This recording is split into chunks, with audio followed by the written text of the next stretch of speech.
Okay, so last week we really got into started into the text there in Galatians chapter 1, and maybe just a little. We went through I guess about the first 10 verses. Just a recap. Um, I said that Paul he begins a little differently than most of the other epistles, and the fact that he kind of comes strong with two statements. Do y'all remember what those were? They're right there in verse 1.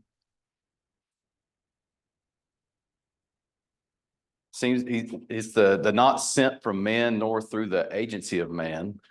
That's the other epistles he just kind of starts out, talks about how he's from Christ or from God, but he specifically mentions this. And I said that I think it might be because he's directly addressing maybe some accusations against him that he wasn't a true apostle sent from Christ.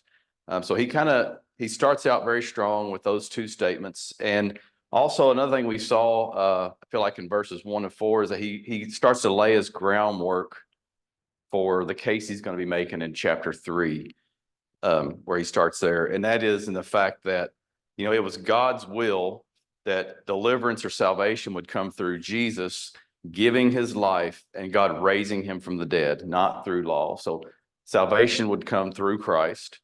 And really, I point out that is the essence of the gospel message, the gospel of Christ. One thing I read that I don't think I mentioned last week is the word gospel at its basic meaning. It's one of those that we always think of just gospel of Christ, but gospel is the good news about a king. And so when that makes more sense when we talk about it being the gospel of Christ, because Christ is our king. So it's the gospel, it's the good news about our king. And the good news is that he was raised from the dead. We also saw that Paul was amazed or maybe even a little confused because of what?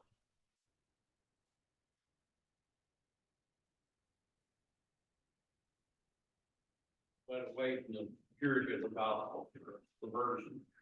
That's right. They specifically says they were deserting him, God, because they were being led away because of another gospel. And so I had written here, so they had the good news, the best thing that they could have, brought them to salvation, and they were giving it up for something that couldn't lead them to salvation. So they were taking a step backwards, so to speak. And one thing I want to point out, a couple of things, is from verses 8 and 9, when he talks about those preaching the gospel contrary to what he had preached, let them be accursed. I think we see Paul's absolute belief in the gospel that he taught, so much so that he said even if he changed it, that he should be accursed. And I think also we see there that in verse 9, he is pronouncing judgment on the people who would be teaching anything different. So he's pronouncing judgment on those false teachers. Let's see here. Okay, so we talked about verse 10, and yesterday as I was just kind of going back over some stuff, I noticed something, and it may not be super significant, but I'll bring it up. So in verse 1, he says, he's not sent from men nor through the agency of man. Then in verse 10, he asks, am I now seeking the favor of men, or am I striving to please men? So I thought that was an interesting connection that he points out to beginning. That he was not called by man, but then he's asking them, am I seeking the favor of men? And obviously the answer is no. And because he also asks in that verse, let's see, am I seeking the favor of God? And obviously the answer is yes to that, because then he goes on to say, if I were still trying to please men, I would not be a bondservant of Christ. So in that statement, if I were still trying to please men, leads me to indicate there was a point in time that he felt like he was trying to please men. And now that would have to have been in his past, which would have been the time that we'll read more about here in a minute, where he was persecuting Christians. Maybe he thought he was doing what was right, but maybe at this current point in time, looking back, he thinks he was ultimately trying to please men in doing that. I don't know if that makes sense to everybody. Now, then there's one other phrase or statement that he makes there in verse 10. Let's see. it says, I would not be a bondservant of Christ. And so what I see from that is how he views himself. He views himself as a servant, a bondservant of Christ. And we see what motivates him. And so I guess let's think about this for a second. So if he was sent from men, he would be a servant of men, so to speak. But he sees himself, or he understands that he is sent from Christ. And so he's a servant of Christ, a bondservant of Christ.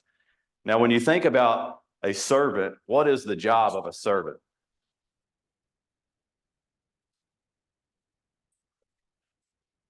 To do whatever master says, to do the will of the master. And so we see that Paul sees himself as a servant of Christ, not men, and he sees that his job is to do the will of the master. And so I noticed that yesterday, and I just thought I would bring that up. Any thoughts or comments on that?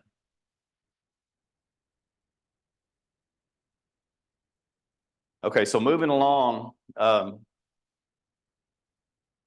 don't know. It's the hardest thing about teaching the class, I think, is trying to know how much you prepare for. So hopefully we can make it through the end of the chapter, and we'll see. But we're going to look through, I guess we'll start here in 11, but a couple of things to point out. I've said this before. A lot of this chapter 1 through chapter 2 is Paul going over his history, telling his story, and particularly the amount of contact that he had with the Christians in Jerusalem. And what I think is kind of funny, a little interesting, is that some of the language that he uses here is a little bit awkward. It kind of makes you feel uncomfortable. And I think it's because he's kind of walking a fine line. If you've read through it, you know what I'm talking about. Because on one hand, he's making it clear that he's not in subjection to the church in Jerusalem. And he's made it clear already that he's not sent from man or an agency of man. So that would include a local congregation. That would fall into that category. And so and we talked about how the term apostle might be used in a lesser sense about somebody being sent from a congregation or from a group. And so he's not sent from that church. And so he's trying to create space, with them. And specifically, I think it matters in this discussion because as we read here in chapter 2, and I think when you look in Acts 15, what idea was coming from some of the Christians in Jerusalem? Keeping the parts of the law of Moses. Yeah, keeping the parts of the law of Moses, and specifically, they were pushing the whole idea of circumcision. And so he's trying to distance himself from them and, separate himself from them. And so no one could say, well, Jerusalem has kind of charge over Paul. And so you should really listen to them when it comes to certain things and not listen to Paul. So he's trying to create that distance. But on the other hand, he doesn't want to show disrespect to Peter, James, and John and the way and the gospel that they teach. Do y'all see that? And so he walks a fine line by distancing himself, but he also shows respect to the other apostles. And that's just kind of an observation I've made, and we'll see that kind of play out. And I think I made this point last week. So while Paul talks a lot about himself, it's not really about him. What we see over and over, it's about his message that he's been given and the message that he taught. And the two, him being an apostle and the message he taught, are they're so closely intertwined that you really hardly can't separate them in his mind, I think. And so the focus is on the gospel that he had preached.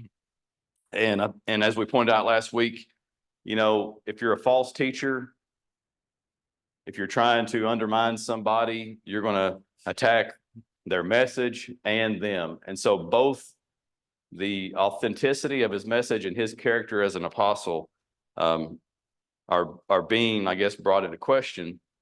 And so that's why I think, he talks so much about himself, but which really it's about his gospel. And I think we see that fact really here as we start in verses, this section here. Let's read verse 11 and 12. For to have you know, brethren, that the gospel which was preached by me is not according to man, for I neither received it from man, nor was I taught it, but I received it through a revelation of Jesus Christ. So one of the things I want to notice right off the bat here is, if you think back to the first few verses, he's roughed them up a little bit. But what does he say to them, that first phrase there in verse 11? What's he call them or refer to them? Brethren. So what does that indicate?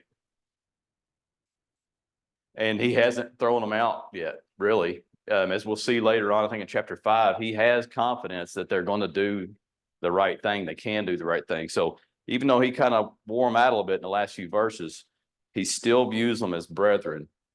And we see that there, right there in this first, or in verse 11. And then also he reiterates or reinforces the fact that the gospel that he preached was not according to man. And he neither received it from man in verse 12, nor was I taught it, but I received it through a revelation of Jesus Christ. Now, as I think about that, he received the gospel through a revelation. It's pretty fascinating. Especially yesterday, as I was studying for this class, I was like, how much better would that be if I could have just had a revelation, So I've often wondered, how does that happen? Or how did that happen? When? Some of the things I've thought about is, did that start when he saw Jesus or when he interacted with Jesus on the road to Damascus? To me, it's just a pretty fascinating thing to receive it through the revelation of Jesus. So, in Acts 9, verse 20, we saw that, as soon as he was baptized, what did he say he went and did? He immediately went and taught. So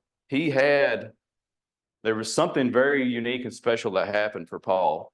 And we see other instances in the Bible, like in the Gospels, that was through the Spirit in John 16, very similar, that he will guide you, as Jesus telling the disciples, into all truth. Luke 12, it says in the moment the Spirit would teach what to say. So there's a lot of different ways that this could happen. Anybody have any thoughts or on this? Wouldn't you all like to have this happen where we have a clear understanding?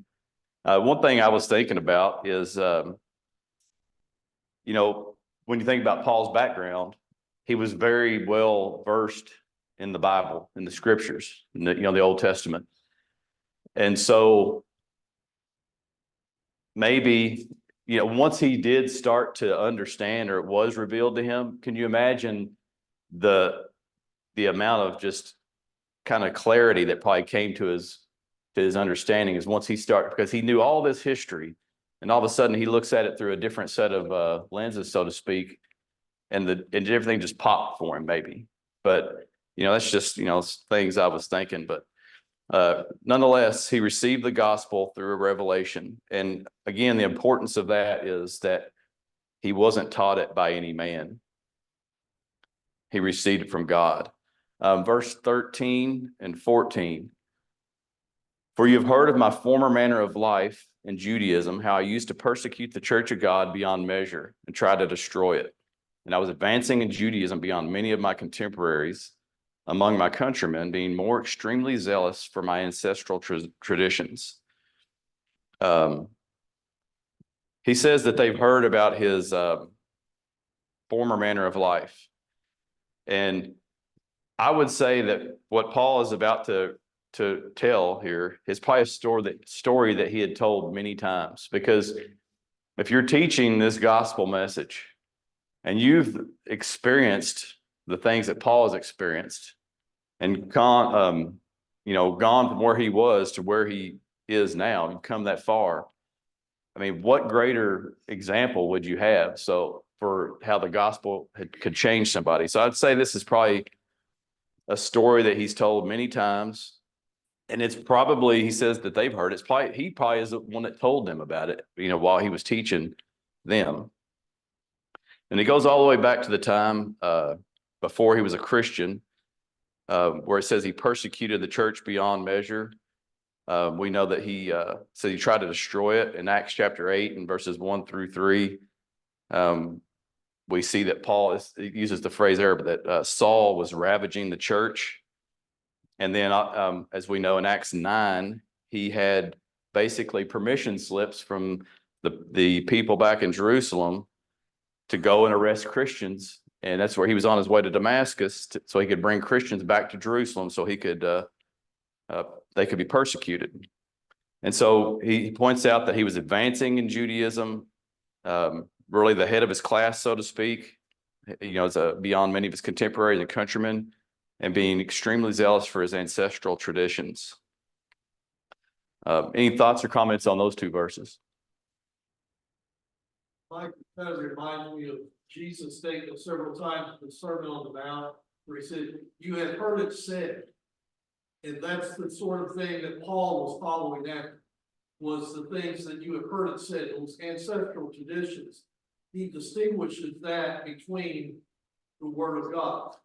And even though at the time he thought it was the same thing, now he's making clear in the Galatians, it's not the same thing. I was following after what I've been, the traditions I've been taught, and now I've received the revelation of the gospel of God. And he's distinguishing they're different, and he's trying to get that message across to the Galatians that they are different. Well, and I guess they had turned a lot of the law things in the law to traditions.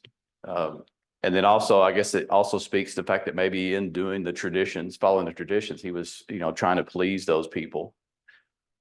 Okay. Any other thoughts on that? Thank you, Eddie. All right, let's see. Verses 15-17.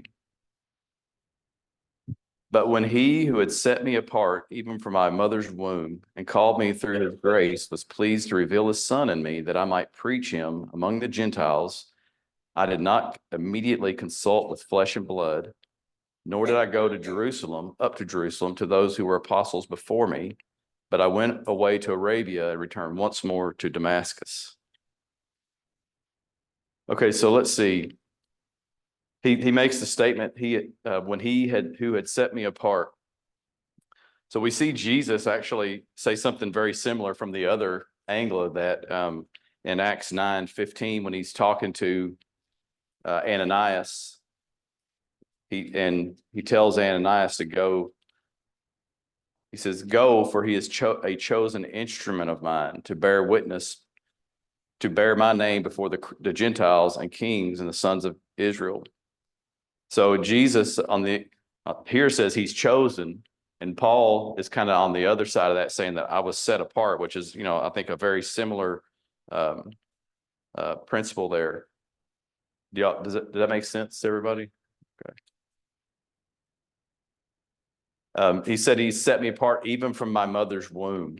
Now, I have a couple of references in my Bible here, one to Isaiah 49 and one to Jeremiah 1. And that similar language, if you want to look over Jeremiah, Jeremiah chapter 1 and verse 5. Very similar language here is used.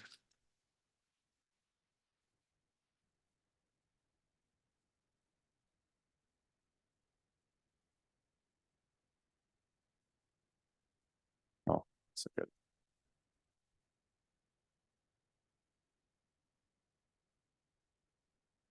This is, at the beginning of Jeremiah, it says, "Before I formed you in the womb, I knew you, and before you were born, I consecrated you. I've appointed you a prophet to the nations." So here it's, very similar, as before he was, in the womb. And so by saying this, I think he puts himself in a category of people who God had sent before, by saying that God had known him and appointed him from the womb. And, I think if even somebody like Moses, it doesn't say that he was appointed from the womb, so to speak, but from the very beginning of his life, it was clear that he's dedicated for a God's purpose. And when you think about the fact that he's the one that brought them the law, you know, Paul is saying, I was put in this type of position as I was sent from God, just like these other men. And that, you know, gives validity to his message. And it even kind of like goes beyond, you know, the law of Moses and Moses. Let's see. Okay. Also in verse 15, it says that he called me through his grace. Now we've seen that phrase already in this chapter. Where did we see that phrase? Called through his grace.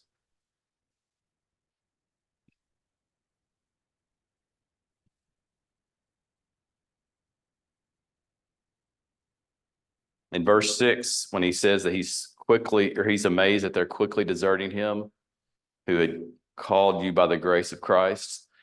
So we saw that that's how the Galatians were called through grace. Now, who else is called through grace? We said that was through the gospel when they were called. Who else is called through grace? Anybody?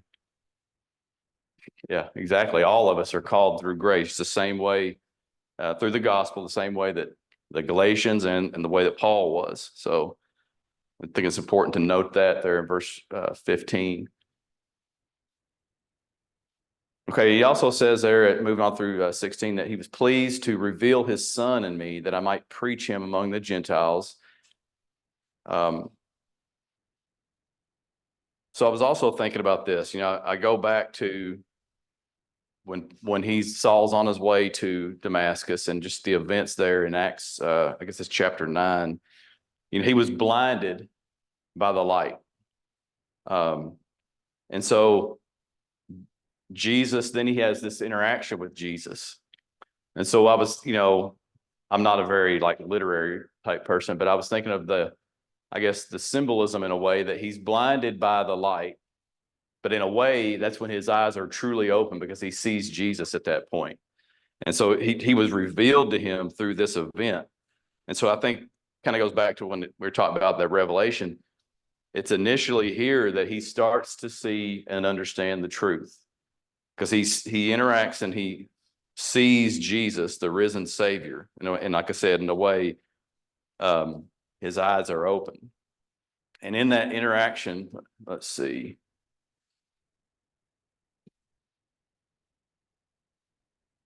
Let's see what he says. I meant to write that down.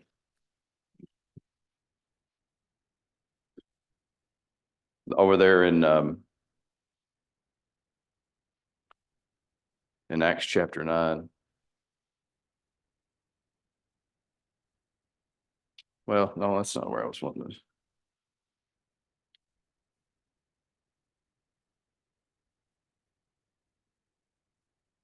Oh, okay.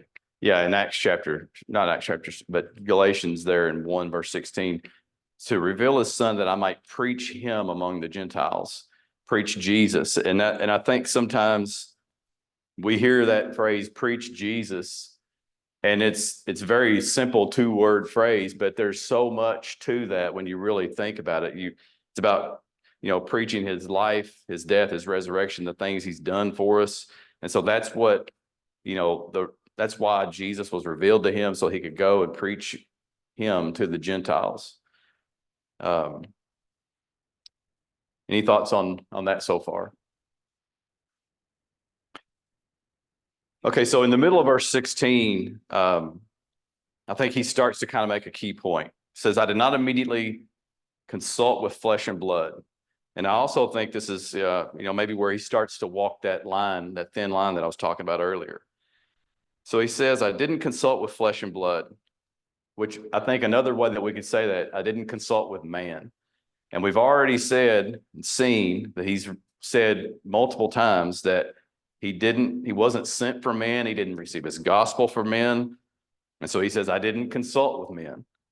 He didn't need to because it had been revealed to him. Also, you look in verse 17, nor did I go to Jerusalem to those who were apostles before me, but I went away to Arabia and returned once more to Damascus. So as I said, this is kind of where we see him start to walk that fine line. So in what way, considering that, what way does Paul show respect to the other apostles here? Verse 17. Gives them credit for being apostles. Yeah, he acknowledges the fact that they're apostles and that they were before him. So we see that he, gives them that, but how does he distance himself in this situation? At the same time, from them and from the church in Jerusalem.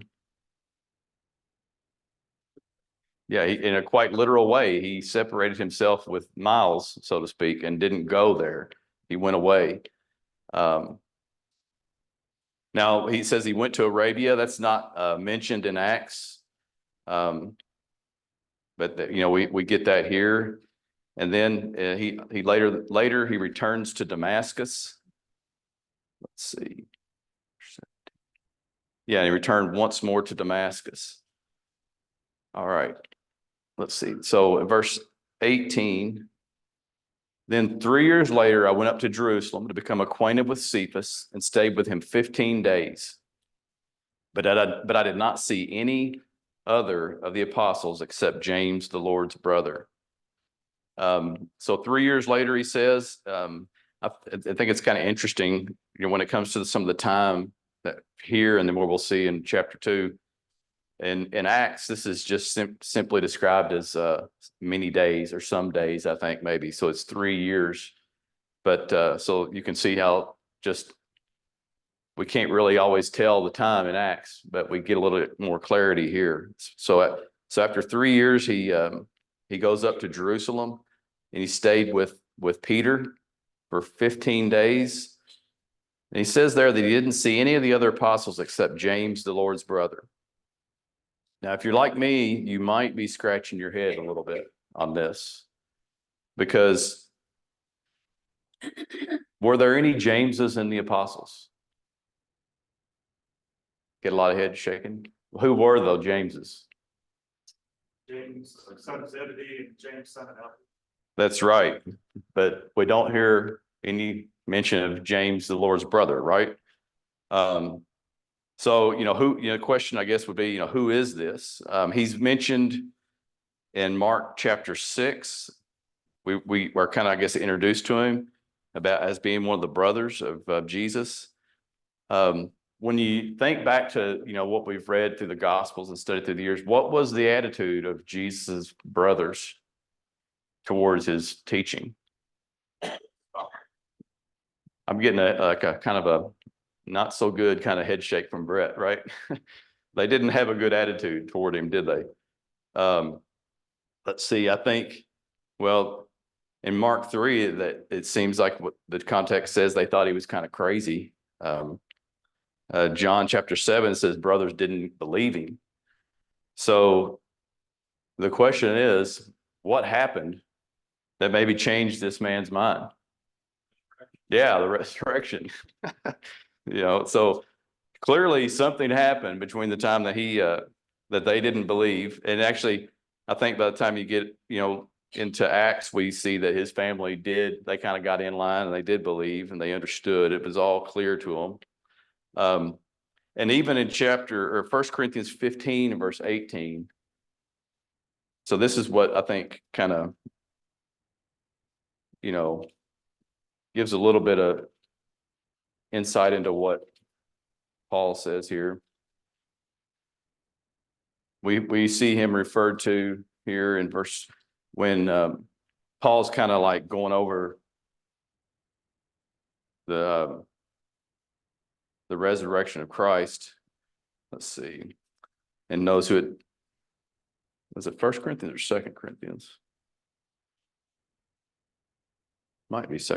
No, there's not 15 chapters in 2 Corinthians. Well, I wrote this down wrong. Talk about witnesses that saw him. Oh, okay, maybe verse 8. Oh, verse 7.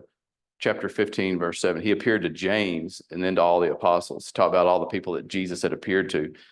So he had appeared to James during this time period after he was raised from the dead. Now, so from what my understanding is that some of the the qualifications for people to be an apostle is, had to have been, interacted with Jesus, I guess, and had seen him after the resurrection. So, if you go with that understanding, so this would qualify him from, being a witness from that standpoint. I can't say for sure, really, but I will say this. Paul seems very intentional on how he's been using the term apostle from the beginning, like we discussed. He's an apostle of Christ. So it would seem that maybe he would still be very intentional in that, and as referring to James as an apostle, like I said the other day, a capital A apostle. But I can't say for sure. Is there anybody that's got any thoughts on that, or studies they may have done in the past about this? Whether James was an apostle of Christ, so to speak.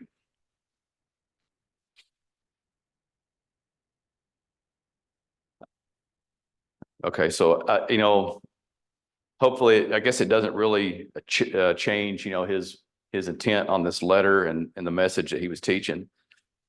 So, all right, we'll move along.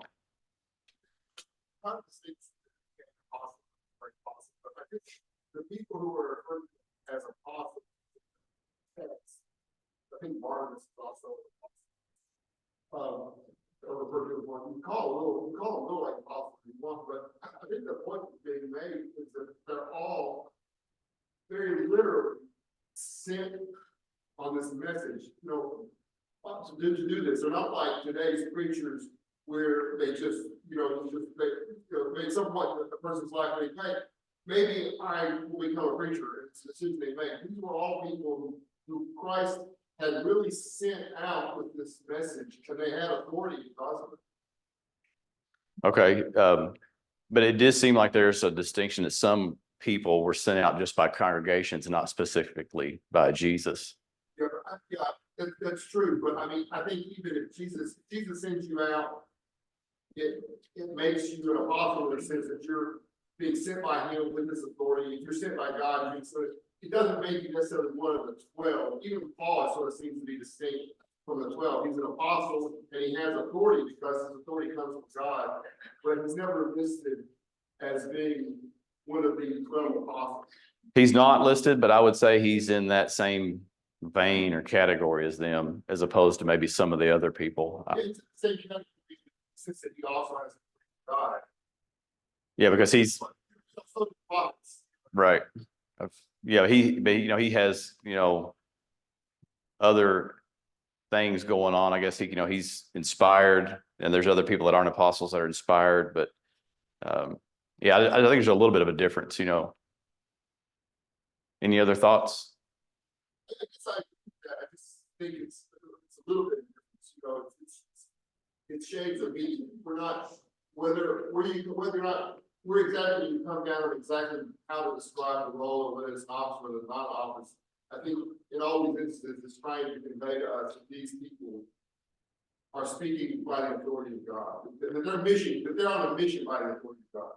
Yeah, I think the authority of God is really crucial, that phrase there. I mean, in the whole thing. So yeah, because that's Paul's part of his point, is because his message because really it's all about his message, not about his title or office, but that message comes from the authority of God. And that's really what makes him, maybe in that spot to begin with.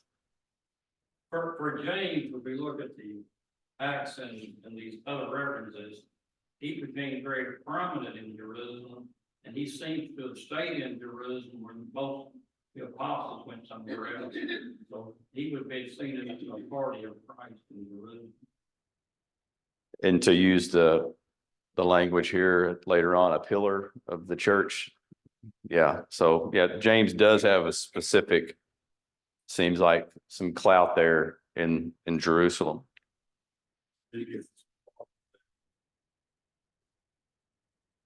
You said he was killed there in mid-40s? Okay. So there's that. Did you have something? So also talk about the family didn't really put a lot of stock in it at first, and then that changed. But then all this is being written like even further in the future than that, it's being written backwards after James has come to believe it. So the scripture is very honest about that. It's sort of similar with Thomas. The scripture is very honest about the fact that Thomas merely refuses to believe until he sees, until Jesus proves it to him. And it's very honest about the fact that James, who by that point would have been, James' brother would have been a recognized Christian, is totally transparent about the fact that at one point he feel that like the gospel doesn't really shy away from showing the doubts that these people once had. Well, even to use Paul as an example, I mean, that's a huge, distance to travel, so to speak, from what he was to what he became. So yeah, the Bible is honest about that. And really, to me, that's kind of like a very big part of just what the gospel is. It's just the power to be able to change people. I mean, does that make sense? I mean, that's a huge deal. I think I agree with the way that you described it, because I don't know about big A and little A apostles, but I just made that up, but sorry. But the apostles that were sent out, that knew Jesus, that had interacted with, when they went out, they had authority to preach and to establish a congregation, and passing the tradition of what the message of Jesus was and what you need to be doing and the type of people you are, versus, okay, now we've got a number of congregations. If we have congregations, send out some others to preach, that they wouldn't necessarily have any authority in the congregation. Other than their message. Right. No, I think that's a pretty fair way of looking at it. And Mike, I think the reason why this is so important, why Paul keeps emphasizing the fact that he did not receive this from man, is to look at it from the viewpoint of the Galatians. Or as we saw in Acts 15, to look at it from the viewpoint of the church in Antioch.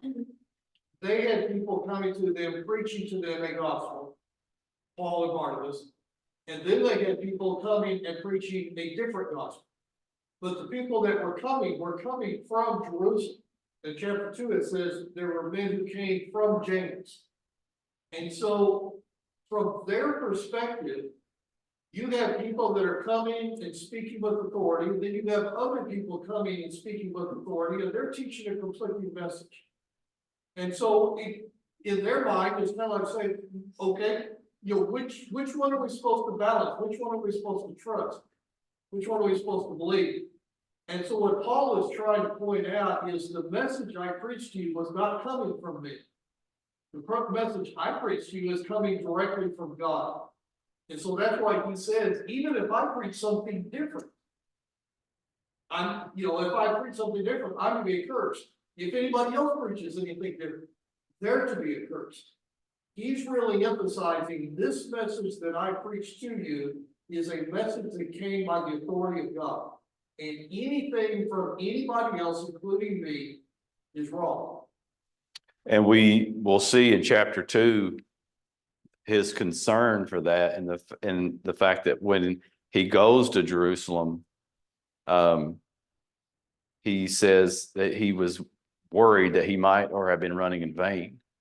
And so we'll see that that's his concern, that the work he's been doing, because it might be unraveled by other people, would have been in vain. So thank you all for those comments. Any other things on that? Okay, so we I think we're down to verse 20. Now, does everybody see verse 20? Now, what I'm writing to you, I assure you before God, I am not lying.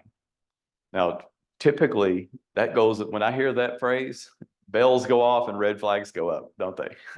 When you hear somebody say that, you're like, I don't trust you all of a sudden. But no, that's not the case here. Paul he's willing to call God as his witness, basically, as proof of his apostleship and as proof of the gospel that he's been teaching and how and really his whole history. So he's willing to call God as his witness. He's not trying to like be a snake oil salesman. Okay, so he says, after he spent time with Peter there in Jerusalem, he says, then I went to the regions of Syria and Cilicia, which I think Cilicia is where Tarsus is, where he's from. And he says, I was still unknown by sight to the churches of Judea, which were in Christ, but only they kept hearing, he who once persecuted us is now preaching the faith which he once tried to destroy. And they were glorifying God because of me. So let's see. So I think even in these few verses here, what I see is that he's still trying to distance himself from the church. It says that he was unknown by sight to those churches in Judea. So he's still distancing himself, which, means that they have no influence on him. But to me, I think it's kind of ironic because the way I see it, the exact opposite was happening. And what I mean by that is because of what he was doing, the teaching that he had been doing, because it says they kept hearing, he who once persecuted the church is now preaching faith, which you once tried to destroy. What was that creating in them? I look at it the same. I think the 3 years. That he just head straight to Jerusalem. He's going to scare people businesses. So he has to go off, and there's like the phrase actions speak louder than words. He's gone off and has done all this work for a number of years, and let that information funnel naturally back to church in Jerusalem and Judea, where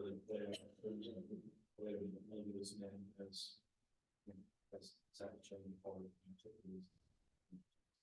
Yeah, so he definitely would have probably scared them, like you said, and it does give time for that stuff to kind of like settle in, what he was doing, so they could understand and have a little, more, I guess, confidence that when he does come back. Yeah, I definitely see that for sure.